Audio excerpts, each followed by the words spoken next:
started to argue that it was better for Iran to go to war with the United States while it still had its strength, rather than language under sanctions that would hollow the Iranian state as they did in Iraq under sanctions, end quote. I think this is astonishing. The IRGC really contemplated war with America? This is how Well, far it went? yes, it did. It went that far, and Wow. I think they did decide to actually escalate pressure on the U.S. I hope I'm not going too far with this, but do you think, at least indirectly, these maximal sanctions helped the government of Iran crush the massive Mahsa Amini protests? Absolutely, for some Oh, very simple reasons. Because uh, you have to ask yourself: these kids came into the streets. Why didn't their parents come? Right? That's when things would have got really worse. Domestically, also, what did the sanctions achieve? The sanctions has impoverished the very Iranian people that the United States claims to be supporting. So after the maximum pressure sanctions, 20% at least of Iran's middle class, the social class that is the champion of change and democracy and freedom for women, etc., fell under the poverty belt. The yeah. more Iran's economy is forced into the dark, the more it becomes the domain of non-economists like the IRGC. And the more the way, so Iran does sell oil, even above and beyond what is allowed to sell. So how does it sell it? How does it get it to world markets? Who's in charge of that? How does the money get transferred? How does Iran receive that money? Well, How do you find Lamborghinis in Iran? I mean, somebody's obviously no. I mean, there's a yeah. massive market for Lamborghinis in Iran.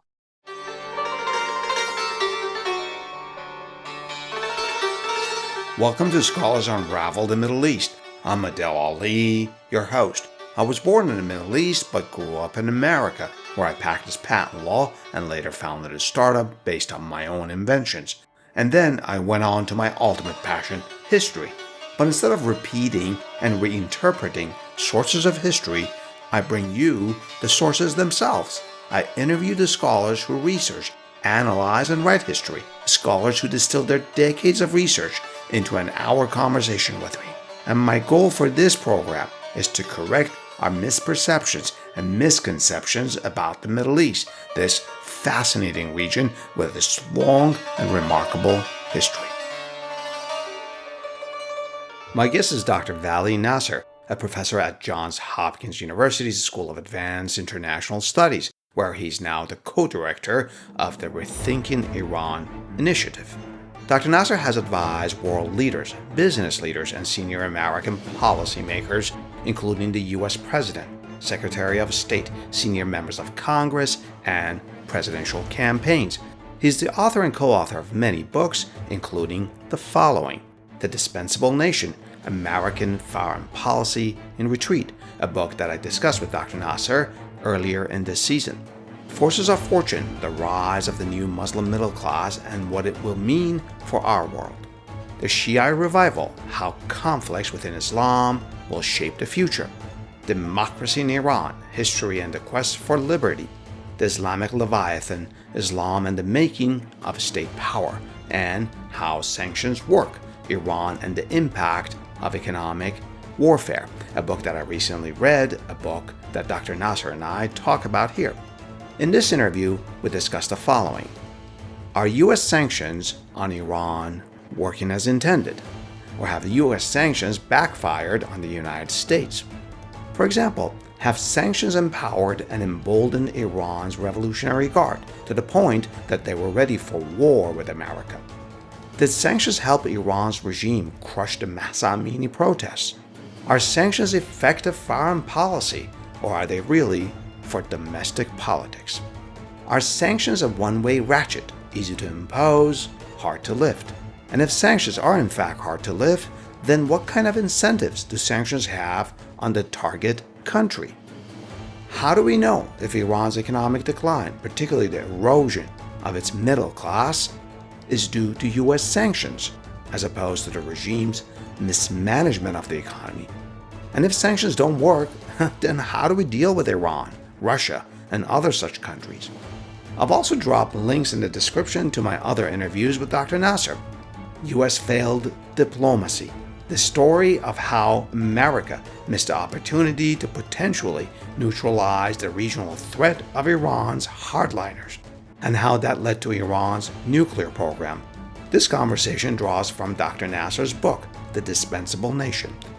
Also, where are Iran's real Ayatollahs? An explanation of Iran's Byzantine government structure and a history of the rise of Shiite clerics from 1501 to 1906 to 1979, and then to our current moment in history. Please subscribe to our channel and give this video a thumbs up. And if you wish, check out the description for ways to support our program, which I appreciate. So, stay with me as Dr. Nasser and I unravel the Middle East. Dr. Nasser, it's a pleasure to have you on our program again. Thank you for taking the time for this conversation with me. I want to speak with you about your book, which you have co-authored with Dr. Nargis Bajoli and other scholars. It is titled How Sanctions Work, Iran and the Impact of Economic Warfare. So let's get into it. Is Iran really the most sanctioned country? Well, nowadays, Russia is actually competing with Iran for being equally or more sanctioned. But at least until the Ukraine war, Iran was the most sanctioned country. It's been the country that has been sanctioned the longest, literally going back almost 45 years, as we're speaking, to the time of the Iranian Revolution. And then it is the country, definitely, that has been sanctioned more in some ways, because the maximum pressure sanctions that have been imposed on Iran basically are at a level that even Russia, Venezuela, etc., are not sanctioned. So in many ways, maybe with the exception of Cuba, that has probably been sanctioned longer than Iran in some ways, Iran is a perfect case study for looking at whether sanctions are effective and what do they actually do. What is their actual impact on the intended country? Because our view, myself and my co-authors, was that sanctions has now become such a big part of U.S. foreign policy. It's the way that we mostly manage every adversarial relationship with sanctions, and even sometimes sanctioned friends as well, for varieties of things.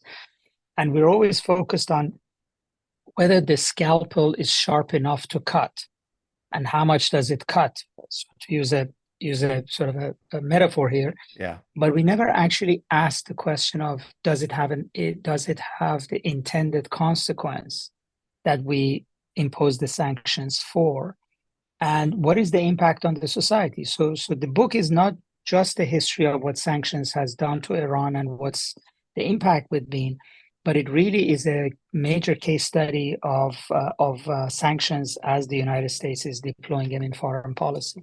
I read your book, really enjoyed it, learned a great deal, and in it, you detail case by case, you identify many individuals, and you talk about the impact, and it's quite tragic, and we're going to get to it in the next segment. But I wanted to ask two follow-up clarifying questions. When you say sanctions, how many sanctions are we talking about? We're talking about hundreds and hundreds of sanctions. In fact, just since the imposition of maximum pressure on Iran in 2020, I think something like 1,500 plus sanctions have been added. Only last week, the US government imposed sanctions on Iran's national airlines, Iran Air, in retaliation for Iran supposedly supplying Russia with ballistic missiles. So, the volume is huge. These are sanctions that are on trade, they are on finance, they are on people, they are on organizations, they are on institutions. Even just before leaving administration, the Secretary of State Michael Pompeo imposed sanctions on the organization in Iran that is responsible for producing and disseminating COVID vaccines. Wow. So it goes all over the place. It goes from IRGC to the supreme leader, to all the major Iranian banks, to Iran's central bank, to, I mean, literally, there is no aspect of Iran, its people, its organizations, its institutions that is not to some degree under sanctions directly, and then of course indirectly. When you have this degree of sanctions on a country, literally everybody in Iran is under sanctions. Is that what you mean by the term maximal sanctions? Well, that's a term that actually the US government itself used. So when President Trump came out of the Iran nuclear deal and wanted Iran to immediately come on its knees to sign a new deal with him, he said, we're coming out of this quote unquote awful deal that Obama signed, and we're going to put maximum pressure sanctions on Iran in order to force it to comply with what we're asking of it. So the terminology was used by the United States. In other words, it was the United States that said very overtly that they're going to place maximum pressure on Iran by tightening the screws on sanctions and making them more prolific, more far-reaching, and impacting a larger portion of the population. So Iran didn't get on its knees, is not prostrate right now, which begs the question, have sanctions worked? Well, that's exactly our point about this book. Yes, you could say, okay, why are you imposing sanctions? It's a good question to ask. Are we imposing sanctions just out of punishing the other side for something they've done? Is it just punitive? Is it to make American politicians and statesmen look good and appear to be doing something when they can't do anything? For instance, Alexei Navalny, the Russian dissident, dies in prison in Siberia, and the US puts 250 sanctions on 250 people and entities in Russia, right? We're not going to invade Russia. We can't do anything else. So we express our outrage by sanctions, and it allows President Biden and the US administration or the Europeans, et cetera, who joined in to basically tell their publics they're doing something. If that's the reason, if these two issues that I mentioned, we either are just simply punishing, or we are just want to appear to be doing something without having to do something, then they do work. Because if the purpose of the sanctions is to allow the US government to say that they're really on Iran's case and they are putting all the pressure, et cetera, they're going to sanction them for Hezbollah, they're going to sanction them for nuclear issues, they're going to sanction them for suppressing women, they're going to sanction them for relations with Russia, left, right, and center. So it looks like the US is doing something about Iran, where in fact it cannot or doesn't want to do. It doesn't want to go to war. It doesn't want to talk. It doesn't want to do other sorts of things. But what you're just explaining sounds more like actions for the domestic audience. That's absolutely right. And in fact, that's a big part of the sanctions. That's why also we can talk about it, that's why sanctions cannot be lifted, because there's a whole domestic constituency which resists and says, well, the government, that bad government is still there.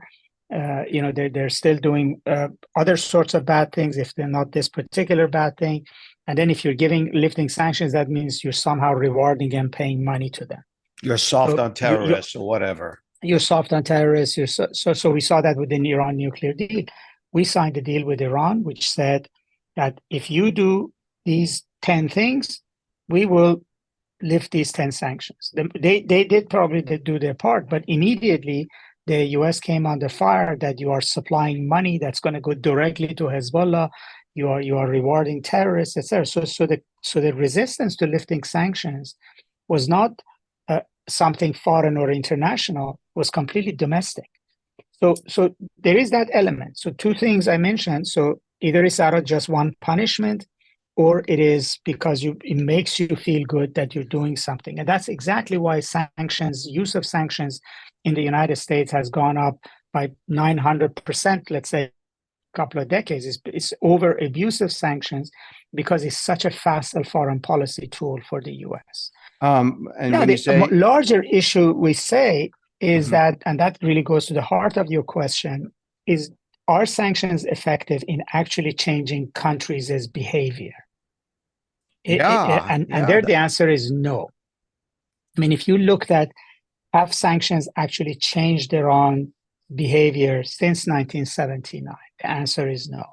Have increasing sanctions changed Iran's behavior?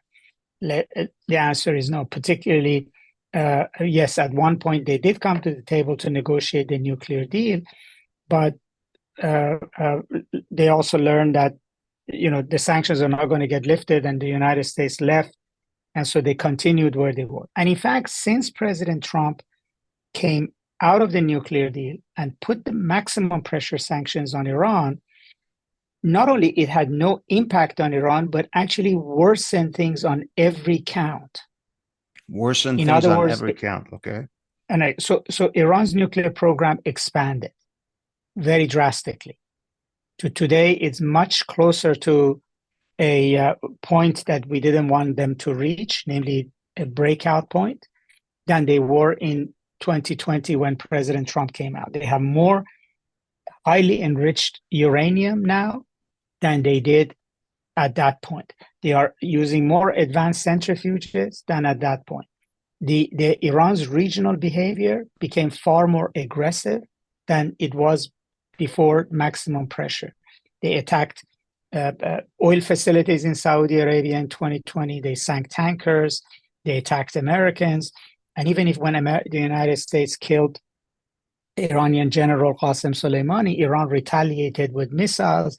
And then we look at the Gaza war. Since then, the United States, Israel, Europe, using their own logic, are arguing that Iran has become a much bigger regional juggernaut, and Yeah. it is actually behaving worse, and it has the audacity of shooting 300 missiles at Israel.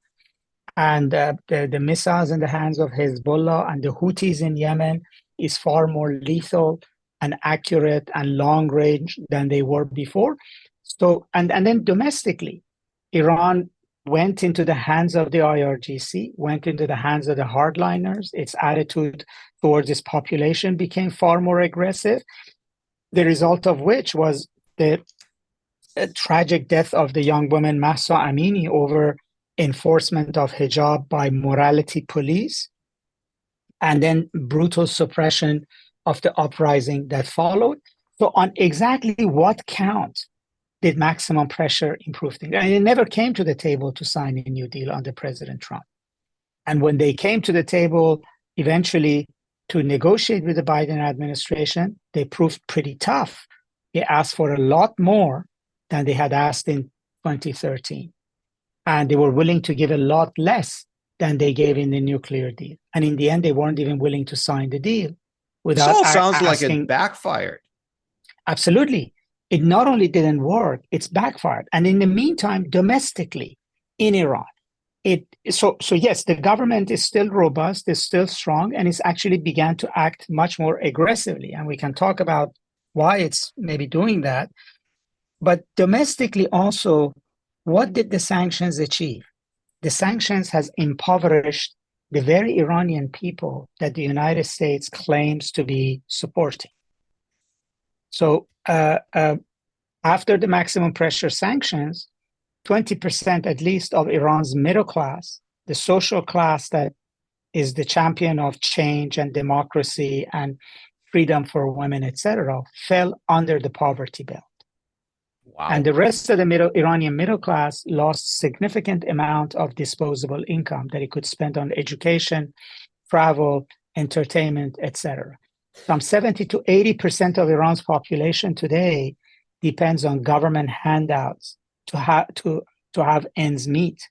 I'm sorry, And did you say so 72%? 70 to 80% Wow. of Iranian population needs government handouts in order to make ends meet.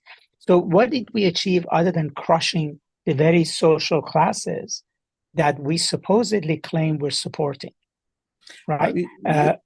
You mentioned the IRGC and Mahsa Amini, and we're going to get to the social classes in a moment. I want to ask two follow-up questions on that, on those points, Dr. Nasser. And I'll do that by reading a brief passage from your book. Quote, commanders of the IRGC, which is the Islamic Revolutionary Guard Corps, started to argue that it was better for Iran to go to war with the United States while it still had its strength, rather than language under sanctions that would hollow the Iranian state as they did in Iraq under sanctions, end quote.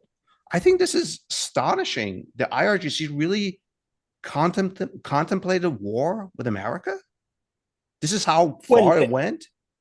Yes, it did. It went that far. And I think they did decide to actually escalate pressure on the US. So if you look at after maximum pressure, after about a year, what President Trump in 2021 comes out and says that I want to now take Iran's oil to zero. In other words, maximum pressure is going to become just total sanctions. And IRGC responds by shooting down a very sophisticated American drone over the Persian Gulf, attacks tankers in UAE, attacks oil facilities in Saudi Arabia, and begins to actually show teeth in a way that would begin to risk war. Now, President Trump himself said that when that drone was shut down, this is all narrated in John Bolton's book, who's obviously no friend of Iran and is a big hawk, that the president actually ordered a bombing raid on Iran. And then President Trump comes out and says that, the airplanes were locked and loaded to take off, and at the last minute, I decided not to do it. And he uses the pretext that 157 innocent people would die. But basically, and I would say that President Trump probably doesn't care about 157 Iranians dying. That excuse basically said that Trump really looked at the situation, understood that we're going to go to war, and he didn't want to go to war. So Trump came to the conclusion that the sanctions had not worked. Iran did not come on its knees to the table, did not beg for a surrender treaty. Instead, Iran was pushing for war, and it was the United States that backed down. And the conclusion by John Bolton is very clear in his book, that it's Trump that basically backed off at the last minute when everything was ready for a bombing raid. And so no, the Iranians don't want to go to war with the U.S. But you see, and Iran is not just one man making a decision. You have commanders in IRGC, you have security forces who debate these things. And largely the Iranian leaders obviously understand that, once the United States impose sanctions, they never get lifted. And that's what you mean by a one-way ratchet. It's a one-way ratchet. It's a one-way ratchet with China. It's a one-way ratchet with Russia, largely because we don't have the capability or the will to lift sanctions. Congress doesn't allow it.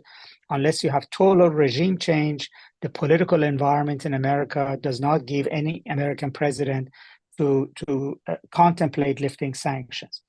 So if you're sitting sanctions permanently, you look at what happened to Iraq under maximum sanctions, that a country that was probably one of the richest Arab countries of the time, that had the lowest infant mortality, highest life expectancy, most number of engineers per capita in the Arab world when sanctions began at the invasion of Kuwait, within a 2-decade period, had become a very, very poor country.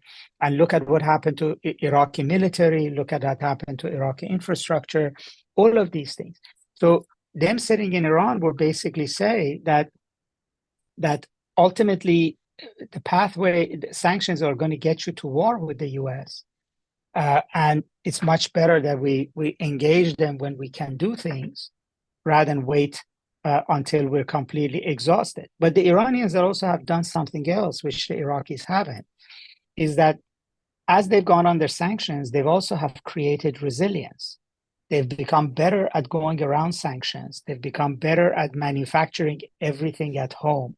So the difference is they figured out that, ways to build missiles and drones that are good enough for Russia to buy. This is all non-oil economy.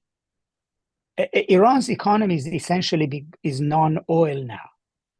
Yes, there is Really? a little bit of oil money coming in, but it is not like major. I mean, the amount of oil that Iran sells cannot pay or manage its economy. But in a way, the Iranian economy is functioning in sometimes in sophisticated ways that almost like IMF would like other third world countries to develop. So yes, it manufactures everything from oil tankers, because nobody would sell it oil tankers, Yeah, yeah. to missiles, to drones, to refrigerators, washing machines, cars, handbags, everything. It has to manufacture everything because it doesn't have enough currency to buy these things, and it cannot export enough to pay for large amount of imports. So it imports what it must, but it tries to build as much as possible locally. And it's not optimal, it's not efficient, the quality is not good, but ultimately they have been able to absorb the worst of the shock. And one of the arguments we make in the book with sanctions is that it's kind of like if you're punishing your child or somebody else, you put a punishment on the table. After your anger subsides, the punishment bites in. You also tell the person, your child or someone else, that I'm willing to lift this punishment if you change your behavior, if you apologize, if you do your amends, etc., if you don't do it again. And if they agree, you lift the punishment. So with sanctions, you put a punishment down, but the other side knows that nothing they do will lift these sanctions. Oh, wow. Like right now, sanctions have been put on Russia because it invaded Ukraine. But the West has never said that if you leave these territories, these sanctions will automatically come off. There's no And so if Putin incentive. is sitting there is no incentive. So the first incentive countries have is not to go under sanctions.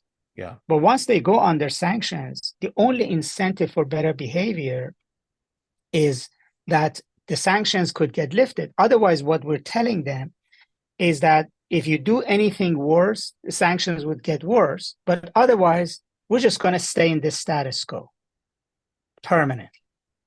Wow. And so the calculation of the other side, the way they would play this chess game, becomes different if they assume that these sanctions are never going to get lifted. So they begin to invest in industries and mechanisms that allow them to survive. And the longer those mechanisms go on, then basically they become your economy. In other words, the people who have invested in building refrigerators or handbags or pens or whatever it is that they make inside, they basically now are becoming rich, or just the businessmen or employ people based on this existing economy.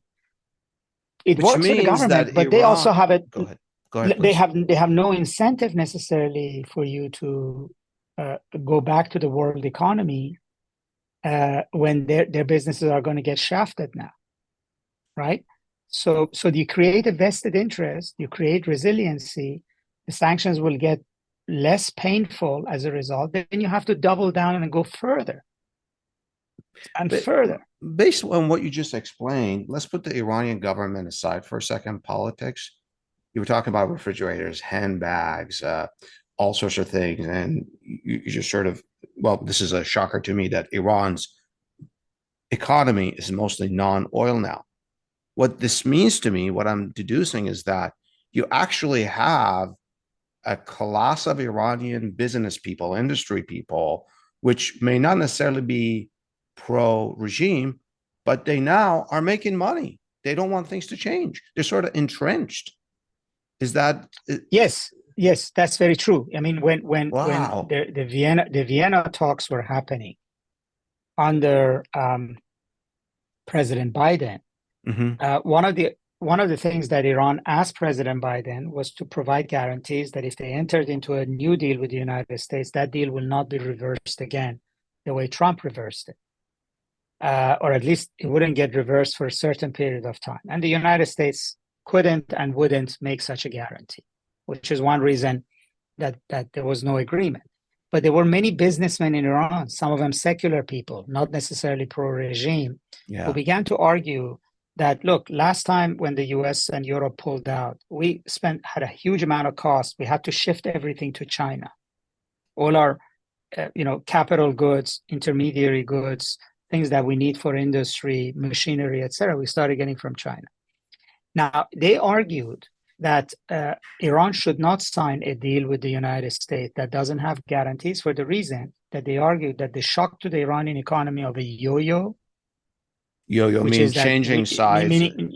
Changing sides. So now we can trade with Europe and then we can't.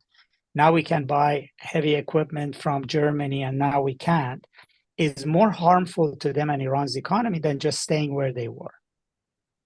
Now, I'm not saying that this argument is valid, but this argument was being made by some economists and some businessmen.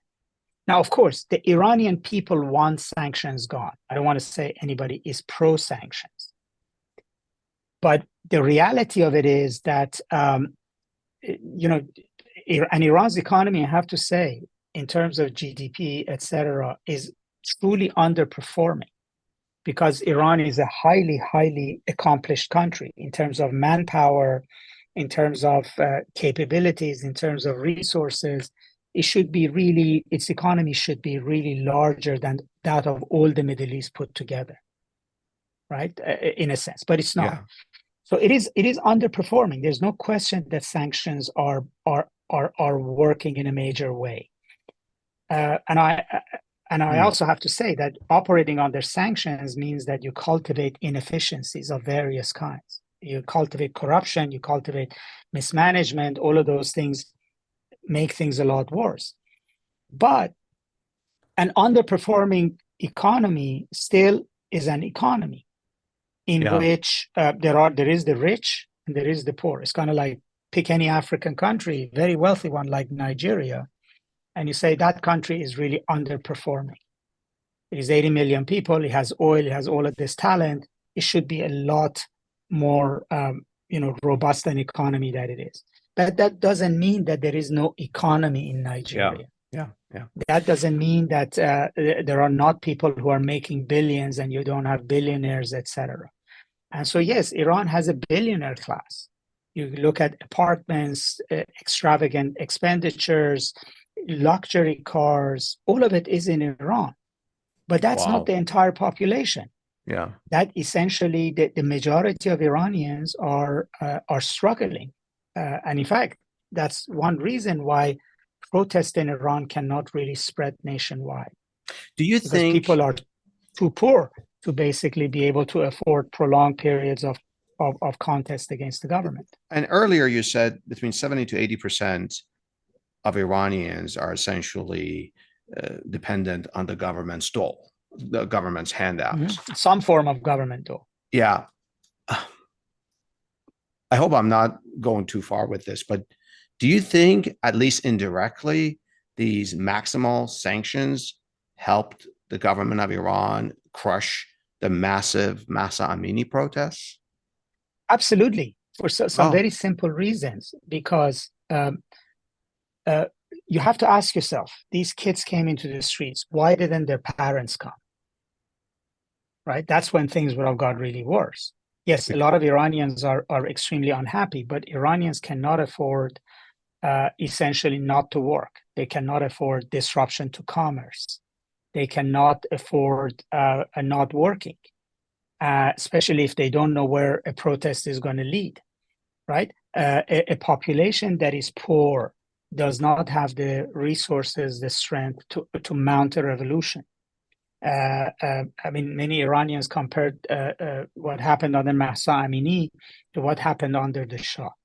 In 1979, university professors or journalists could go on months and months of strikes, and they had savings to live off of. Now, many average Iranians work 2-3 days a week. In 1979, even Iranian workers could afford to go on strike and paralyze the economy. Now, 2/3 of Iranian workers are day laborer, which means they don't have a firm job. They live hand to mouth. So you tell them, is the government bad? Yes. Do you want it to change? Yes. You want to get rid of him? Yes. Are you capable of not working for 10 days to go demonstrate in the streets or get arrested? No, because I have 5 people to feed. And therefore, that's what I'm saying. It is counterproductive in the sense that the very social classes that the United States claims that it wants to support, it's not supporting. It's one thing to give these hollow, calls of support to protesters in Iran, but then, in a way, pull the economic rug from under them by making them poorer and poorer and more dependent on the state. And so if we looked at every successful velvet revolution around the world, it's always led by middle class.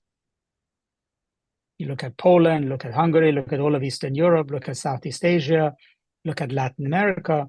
The pillar of democracy is a successful middle class. That's why globalization and engagement with the world economy would strengthen the social classes that then can stand up to the militaries and states and dictators and demand change. And when people are poor, they just cannot afford to do that. When you tell me that Iranians many of them are living hand to mouth, day laborers, it reminds me of a term that I came across your book several times: resignation. Sort of a common refrain expressed by the Iranians whom your colleagues interviewed for your book. What does that term mean? Is it a political resignation, an economic, sort of personal financial resignation? We've given up, surrender. Is that what that means? No, it's largely political. In other words, people cannot afford to resign economically. Some people pursue opportunities to become rich as is. Other people basically still have to struggle to feed their families, and increasingly people who don't have the means rely on other family members. That's why actually family in Iran has become a lot more important, because that's your sort of source of support of last resort. Where they're beginning to get resigned is that they don't see an easy change to the current situation, not only to the authoritarianism, dictatorship, religious rules, etc., but also to the environment in which Iran and the United States are locked in a situation where every punishment for the Iranian government is punishing the Iranian people. It has no effect on the behavior of the Iranian government, but it has an impact on the daily lives of Iranian people, right? So they are the ones who are struggling for medicine. They're the ones who are struggling for food. They're the ones who are seeing their quality of life decline, their economic standing erode. And they don't see a pathway to change. I mean, yes, the protests were very important, but the reason that these very serious youth protests did not explode into something bigger was because a broader segment of the Iranian population could not afford to participate and didn't see a pathway as to where the protests were going to go. And when you say could not afford to participate, you were not talking about its political ramifications. You literally meant could not afford, as in financially could not afford to participate. Right. So they cannot afford not to work, but they cannot afford chaos that would basically prevent them from working. In other words, if this street is shut down for 2 weeks, then the shopkeepers are not going to do business. And people who are really may dislike the ruling powers greatly, but are working to feed not only their own family, but their cousins and uncles and other people who rely on them, cannot afford not to work. And then worse yet, if you go to jail, if you're arrested, if you lose your livelihood, who's going to feed your family, right? If the government arrests you and punishes you by cutting off your subsidies, for instance, or basically punishes you economically, there's nobody who's going to support them in that sense. So it's a very rational, calculated choice. So what are they doing? They're opting out. So when there was a presidential election recently in Iran, the voter turnout was 50%. Oh, So wow. there was definitely this was one of the lowest in the history of the Islamic Republic, which is a political statement. So a large number of people didn't vote because it was kind of like a protest not voting. It was kind of like a protest vote was not voting. But there was also a large number of people, I spoke to, my colleagues I've spoken to, that basically have opted out, especially among young people. They just want to be left alone, wear what they want, and not be harassed by morality police, and basically have opted out of politics. They don't see voting changing things. They don't see not voting changing things. They just have a despair about their future, because and the despair is not just about the dictatorship or what it does in Lebanon, what it does with hijab. It is also despair about the place Iran finds itself as a society, as an economy in the world. So Dr. Nasser, when basically, you say you have a country that has grown up under a regime of sanctions, and just people cannot see past this anymore. when you say despair about the future, I want to share with you something that I remembered. Um, a few years ago on CNBC, I just happened to watch a segment in which newscasters and their guests were talking about the number of startups in Iran, the vibrancy of that community, and how they were exporting and engaging with other countries in the Middle East and perhaps Central Asia. And this was during Mr. Obama's presidency. I think it was the latter end of his second term. Um, I clearly remember this on CNBC. So that didn't sound like despair at all. Is it that sanctions Well, have increased since then? No, it's got a lot worse since then, I see. because under Obama we didn't have maximum pressure. I mean, that Iran is still an extremely sort of is an economy and a society with enormous amount of potential. And some things about it are counterintuitive. Like, it's a country that is totally digital. Its Totally economy digital. is now completely cashless. Even beggars in Iran have codes or cards that you basically can give them money. Nobody carries money. Wow. Everything is mobile. There are equivalents to what we have in the West. There is a company called Snap, which is Uber. There is a company that is basically the Amazon of Iran. And some of these are very, very successful companies. I mean, after all, it's a large country with a large economy. And so there is a tremendous amount of potential. I mean, Iran is counterintuitive because it has an extremely modern society in many, many ways. And I don't mean modern by whether they're religious or secular. I mean modern in terms of their behavior, their social choices. I mean, if you looked at, the number, for instance, Iran has a highly educated segment of its highly educated women. Particularly in STEM subjects, which even the United States is struggling on STEM having subjects. more STEM Wow. subjects. Wow. The majority of, there's a very sizable number of students in elite technical universities are women in Iran. The first woman to win the Field Prize, which is Nobel Prize for Mathematics, was an Iranian woman, was not an Iranian man. And the women dominate in private sector. Yeah, in the government sector, they are limited, but in private sector, they are CEOs, they're heads of family, they are businesswomen. So the society is nothing like the rest of the Middle East when you're trying to encourage more women to come into the workforce or be educated.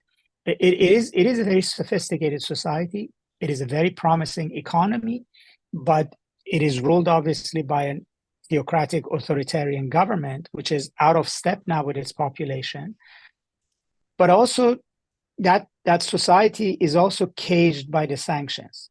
It's suppressed by its government, but it's also caged by sanctions. So, I mean, these are the sort of,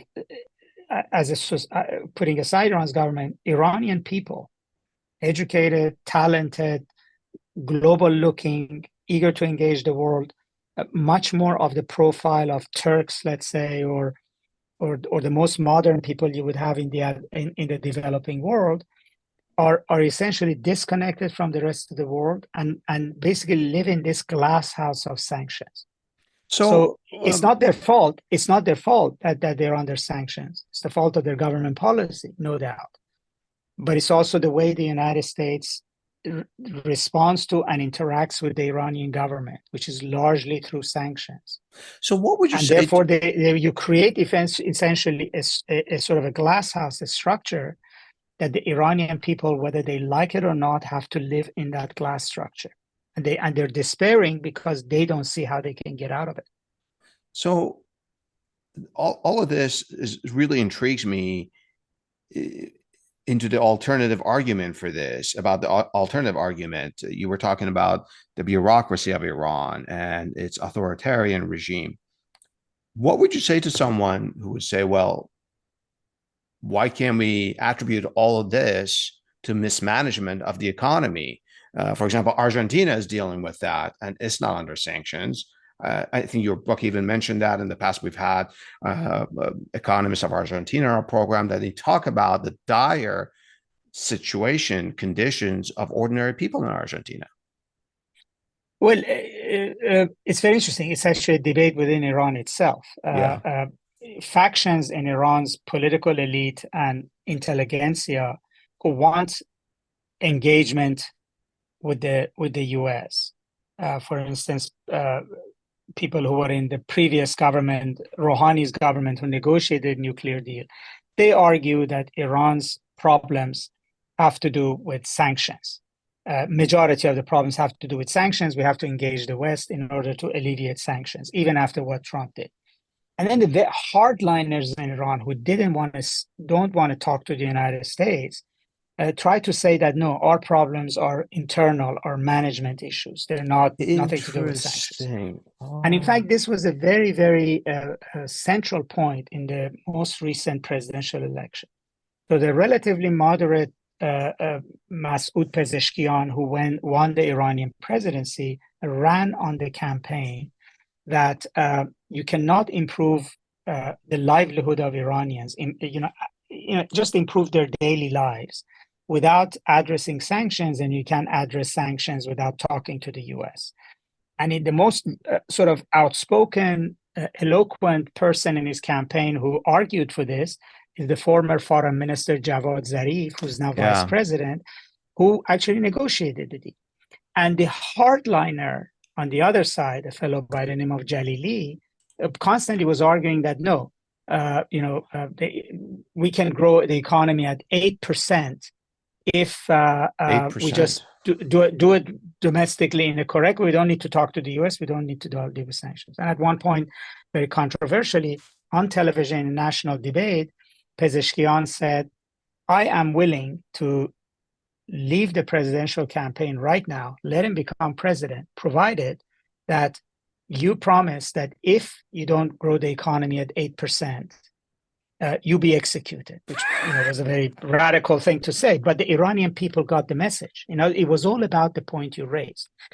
But there's something else too here, is that countries can become inefficient and mismanaged for varieties of reasons. But prolonged sanctions increases it because the economy of a country is forced to go dark, is forced to go underground. And it loses the kind of transparency and normal way of behavior that would allow it to be monitored and adjusted accordingly. So yes, Iran has learned to produce everything on its own and survive, but it has done that at the cost of cutting around all sorts of things. And part of the problem— You mean like normal business financing, bookkeeping, auditing, and all of that, right? Exactly. So you will not open your banks to the world. You will not do it. I mean, the example I would give is that anytime you force we live in economies that are open. Exactly. They are regulated. How are they regulated? They're regulated by market forces government regulation, and then arbitrated by a judicial system, right? If you force an economy underground, outside of regular market channels and outside of these sort of legal supervision, it becomes something else. It becomes like the drug economy, right? The drug Yeah. economy is very capitalistic. It's actually raw capitalism. It's based on supply and demand. There's tons of money in it, but because it's illegal, you can't go through regular banks. You can't go through regular supply channels. You can't have a nice container ship come to the port of Baltimore or Los Angeles and offload and get it. So how does it happen? It happens, it still happens. The same mechanisms are at play, except they're inefficient or they're criminal. And there is no police and the courts, so how are disputes settled? Disputes are settled by people with guns in an arbitrary way. Assassinations, killings, all of those things. And who polices this? It's criminal gangs. So in the case of Iran, it's not criminal gangs, it's the IRGC, right? The more Iran's economy is forced into the dark, the more it becomes the domain of non-economists like the IRGC. And so Iran does sell oil, even above and beyond what is allowed to sell. So how does it sell it? How does it get it to world markets? Who's in charge of that? How does the money get transferred? How does Iran receive that money? How do you find Lamborghinis in Iran? I mean, somebody's obviously there's a massive market for Lamborghinis in Iran. So how did Lamborghinis get bought? How does Lamborghini get paid? You could buy iPhones in Iran. You could buy a lot of everything, basically. So by the way, come into the countries. For many for audience members who are not familiar with Iran, what Dr. Nasser is sharing with you, this is not an inside story. Just go to YouTube. I did this last night and just Google Iran, just Iran, and you'll see these Lamborghinis and Bentleys. I was blown away. I apologize I interrupted you, but it's open. No, it's totally true. open to everyone. But then the economy, the supply chain, the financial chain is not through regular channels, and that creates inefficiencies. And also, as IRGC and those who are connected make an argument that more and more of Iran's economy needs to be securitized because it's open to because we're at a war with the United States. It's an economic war with the United States. That we can't allow our banking system to be open to the US. We can't allow our telecom to be open to the US. We cannot allow these things to be. That gives the IRGC more power. It gives them more power, but the way they manage things also causes more and more economic inefficiencies because you create cartels and conglomerates that basically become forces unto themselves. Wow. And it's not that different from other regions of the world where you have a very powerful conglomerate. It can cut corners. It can do corruption. In other words, it's not that Iranians would not have engaged in corruption otherwise. No different than Nigerians, Egyptians, any other place in the world. But the sanctions has actually created an environment in which this happens within the security. And the security imperatives of the government. And all of this also makes it much more difficult for civil society and the middle class in Iran to exercise political power. Well, Dr. Nasser, yeah. And I'm just wondering, if sanctions don't work, then what? How do you deal with Iran? That could be a different podcast. I appreciate that. But do you see the natural follow-up to all of this? Like, what do we do? Yes, absolutely. I mean, look, for countries like Iran, North Korea, Venezuela, Cuba, etc., there's no simple pathway, right? Yeah. There's not one or two things that you can do. So the Iran that we're encountering right now in 2024, 2025, roundabout, is a consequence of maximum pressure that started in 2020. Yes, before that, there was the Islamic Republic, it was a theocracy, all of these things were there. But it has got exponentially worse on every metric that the United States cares about. So you could have said, let's say, what would be the counterintuitive? What if Hillary Clinton had been elected and the JCPOA, the nuclear deal, had continued and maybe deepened, and more businesses had gone to Iran, and the country had opened up. Obviously, those whose rice bowls would be broken with expansion of sanctions, they would have kicked and screamed and tried to sabotage, etc. But 2 steps forward, 1 backward, you would have gradually gone forward. So would Iran, be where it is? You mean more cultural and economic engagement with Iran? That's look. The issue of economic engagement is this: if you're going to sell something to a country, or you're going to invest in that country, you have to be able to operate in that country, which means that that country would have to change. So with Iran, the very first thing that was on the table for it to change was that it had to change its banking rules and become transparent to this international agency that oversees financial transactions, known as FATF, financial something with terrorism, etc. Which means that Iran's banks had to open their books to the world. Now, Iran doesn't want to do that, but the choice would have been Iran's. Here is, I don't know, $2 billion can be invested in your agriculture, or this, French company or Saudi company wants to buy this property in Iran. It cannot do transaction with you unless it can do transaction with you, which means that it has to go through banking channels. It cannot come in a suitcase. It has to go over financial wires, right? So if Iran took the steps there, right, then you gradually would have said, okay, 1 step at a time. If Boeing actually delivered airplanes to Iran, it would have required Boeing personnel to go to Iran. It would have required Iran changing rules to have 200 Americans in Iran. And then the Rouhani government, which actually signed a nuclear deal with the US, was of the belief that if the deal had been implemented, they did a study, the size of Iran's middle class would expand by 35% in 10 years. Wow. Right? Wow. That is what regime changing. That is what's regime changing, right? So we're dealing with a middle class in Iran, which is not only didn't grow by 35%, but shrank by 20%. And that part that is still counted as middle class is a lot weaker. It's a lot more fractured, unable to organize, without the economic means of standing up to the government, which itself has become much more brutal. So yes, there are other pathways, but partly in this book, we want the United States and the Europeans to basically, it is time to debate a policy that is now, its use has become just prolific because it's so easy to implement these sanctions. Yeah. Right? But without thinking about it. But it's time to think, what is the consequence of doing this? What is the backlash?